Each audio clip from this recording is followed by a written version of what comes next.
today, I cannot believe it. The Swan Boat Club trial actually started this afternoon. Blew my mind. I thought for sure it was going to take them at least a full day to have jury selection, but nope, especially with that attorney, with her attorney. But nope, it only took the morning. And Miss Patty is here to tell us all about what happened in the jury room. She was not allowed to take notes, but she's going to tell us what she can remember. First of all, welcome in my guests this evening, Miss Laura and Miss Patty. Hello. Hello. Well, Miss Patty, Yes. tell us about your experience today at jury selection at the Swan Boat Club trial. Well, this was weird. I've never been in a courtroom before. So this was all new to me. So I went in, I went in the very back to sit. They actually switched where they normally hold his trials, Judge White's trials, to a different courtroom because they knew that they would need all the room. So it was in one of the larger courtrooms. So I sat in the very back because I didn't want to take seats from anybody, family or whatever. Plus, there were a lot of potential jurors. I mean, it was standing room only. I mean, thankfully I was there early, so I got a seat right away. But it was standing room only after everybody came in. The judge started with, just basic instructions about what it's like to be a juror. And if you don't get called for this case, you're not off the hook because you have to call in on the 16th and then again on the 23rd. Because in our county, you're selected for jury duty for 6 weeks. So if you didn't get called for one trial, then you might get called for another one or another one after that. You're on the hook basically for 6 weeks unless you get called for the first trial. Then you're done for however long. Right. So it's not like a one and done. A lot of places are one and done, but it's always been that way in this county. So once he did that, then the clerk started calling up one person at a time by their number and their name, and they sat in the jury box. And then the prosecutor went up and he asked a bunch of questions, just basic questions like, how much have you heard about this case? Do you know any of the participants? Are you a member of the boat club? Have you ever been affected by drunk driving? Just a lot of questions like that. Were you surprised at how people answered with if they had heard of the case or not? No, not really. And every single person has said that they heard of the case. Now, some of them said, I heard about it when it first happened like a year ago. Some of them said, well, I've heard about it throughout the year, like on Facebook and the news and blah, blah, blah. But the main question was, and the judge asked this, can you set any biases aside to, review this case according to the facts and the facts only that you hear in this courtroom and judge it fairly that way, because it is a high profile case. So there are going to be, we're a small county, so there are going to be a lot of people that have heard about it. And he said, like, for instance, if you're looking on Facebook, he goes, you can't believe 99% of what you hear on Facebook, right? You have to look at the facts and the facts only. And I think most people can do that. I'm not sure I could because I've delved into this case, like with you guys, in a lot of criminal cases. But most of these people are working people still, and they're busy. And most of them were like, well, I haven't really followed it. I've heard about it, but they don't know a lot of the details. All they know is that a couple of kids were killed, and it's very sad. And he said, yes, it is very sad. Can you set that aside and listen to the facts only? Yes. Only one person.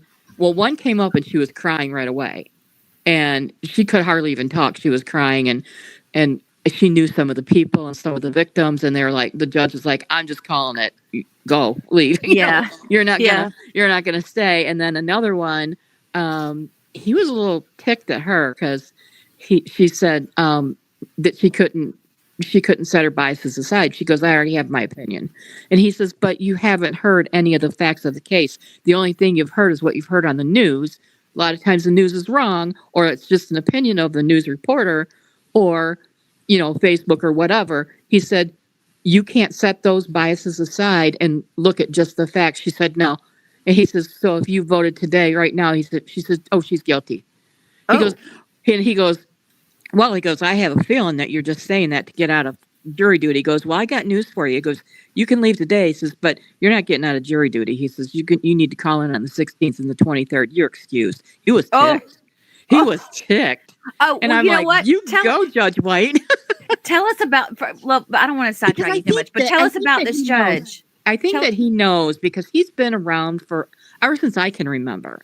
I mean, he's been a judge for a long, long time. And I think that you get to a point probably where you can read people. Yeah. And I think that maybe he was reading her and she just didn't want to be there.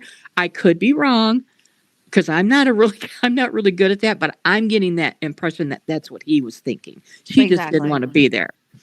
But she's the only one that he discharged that way. The other one, lady, was crying. There were not too many not preemptive. What do they call it? For cause? What they call for cause dismissals, but the preemptives. The prosecutor, I want to say, at the most had asked for 4 to be discharged. Her attorney, holy mackerel, that man was like one after another, one after another. And every time he'd sit down, he'd whisper to her and she'd whisper to him, and then they'd pick another person and kick them out. He must have, I didn't count, but I want to say between 12 to 15, he let go. That's why it took, 8:30 to 11:30 to do that. Because and I figured he was it going was to do actually that. it was about 8:30 they started with the selection. Yeah. I figured he was going to do that because he's going to look at her and go, "Do you know this person? Have you ever seen this person?" And if she's even seen that person, he's going to be like, "No." But that makes sense, though. He has to do that. I get that. Well, But there is one that is actually on the panel who is a member of the Swan Boat Club, knows Marshella, and knows some of the victims. oh But my gosh, the judge, and the district attorney and her attorney all said, asked if she could set those biases aside, and she said absolutely. And she says, I feel like both sides deserve a fair trial, not just one side or the other. that And is they left crazy. her. Yeah. And there was another one. I'm trying to remember. I can't remember.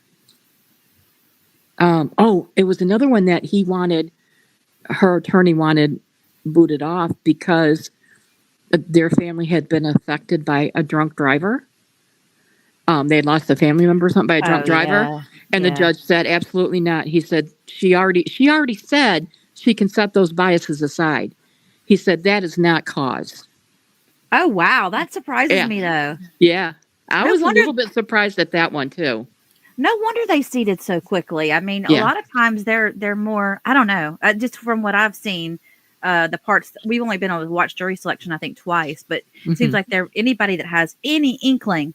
But then again, we don't know. Do you know roughly how many potential jurors they had that they called in? I don't know how many potential. Goodness, when he dismissed the jury once they were seated, dismissed everybody else and tell them call in on the 16th and again the 23rd. I have to say probably a good 30 people walked out of the courtroom, but not counting all the ones that they'd kicked off before. So I would say maybe 50, and then there's 14 seated. I would guess maybe 75-ish roughly that they called, potential jurors. That is a lot. There's 14 seated. There'll be 12, but there's 2 alternates, but we won't know those till the end. Okay, so do you know? You said that you lost track of a lot of this because there was a lot of in and out at the end. Do you? You don't know exactly how many men, how many women, age. I want to say that it's pretty close to half and half. Okay, if I can remember correctly. Age wise, maybe my age down to maybe late 20s, early 30s. So pretty much across the board, average Joe. I mean, there was nobody that was like really dressed up fancy or anything. They're all just mostly jeans, sweatshirts, we got a lot of industry and farmer people around here, so. So you didn't see anyone that was probably in retirement age that was on the jury? Well, I am retirement age. I'm going to be 66 in April. Yep, a couple. In fact, I remember one guy did say, I just retired. I'm trying to remember if he got booted by her attorney. I keep forgetting his name. Koval or Cole. No, don't say their name. Oh, the attorney. No, her attorney. No. Okay. I don't know any of the people's names. There were so many I couldn't tell you. No, I would never dox jurors. That would be awful. That is so interesting. Okay, can you Yeah. think of, before we get started with the opening statements, can you think of anything else that you want to tell us? No, I'm trying to think. The only person that I did recognize as far as like family is the uncle of the kids that were killed. Walked in, and I remember him because of they did the vigil, and then the news people were talking to him. Yeah, I don't remember if it was the night it happened or the next day, but I I, remember him talking. Do you remember him talking? He's a I little do. slim guy, and I recognized him when he came in. Nobody else I didn't really recognize. But I'm sure that, there were a lot of family that were there. Yeah. And they weren't like, because when I first came in, I'm like, I don't know which side to sit on. Because I was like, I don't want to sit on her side, like supporting her. But then this one girl goes, she was like, it doesn't really matter in here. And I'm like, oh, okay. So everybody was like, and then I've come to find out he's family and he was on that side, sitting over on that side. So it's not like they were sitting over there supporting her. It's a huge courtroom. So you sit where you can sit. So. I'm putting up the image that you were in there today. There's Patty's seat today. I really did not really surprises me, guys, how quickly they seated that jury today. I really felt like at least a day, especially with a close knit town like that where a lot of people know each other. Yeah, and I was kind of expecting it to be a lot longer too, and especially with the way he was, kicking one after another out. But yeah, 3 hours, and let me tell you, I was actually in there for 4 hours, but for the actual jury picking part of it and the questions and stuff was about 3 hours. Well, do you want to stay like close by? And I tell you what, are you going to watch with us tonight? Yeah. Why don't you take some notes as we go along, and then at the end or midway, if you want to come up and like if something, because I feel like something's going to spur your memory, and you're going to say, oh, I want to tell y'all one more thing. So, okay. So stick around, and then I mean, if you can log out, and then if we need to put the link back up, we can. It's however you want to do it. Because I thought I was gonna like after I talked, I could chat with people in the chat. I can't do that if I'm on this, right? No, I can't. Yeah, that's true. I'll let you. Yeah, so we'll go ahead and let you off when we go ahead. I'm going to pull up the trial, and we're going to watch the opening statements and whatever else they did. There's like 2.5 hours worth of coverage this evening. Yep. That they started. Laura, did you say what? It was around 2:30ish. They started like 1:30, 2 o'clock, yeah, something like that. And they went through some rules, and then they went into the start of everything with the instructions, and then the opening. Yeah, because he told everybody to be back at 1, so that makes sense.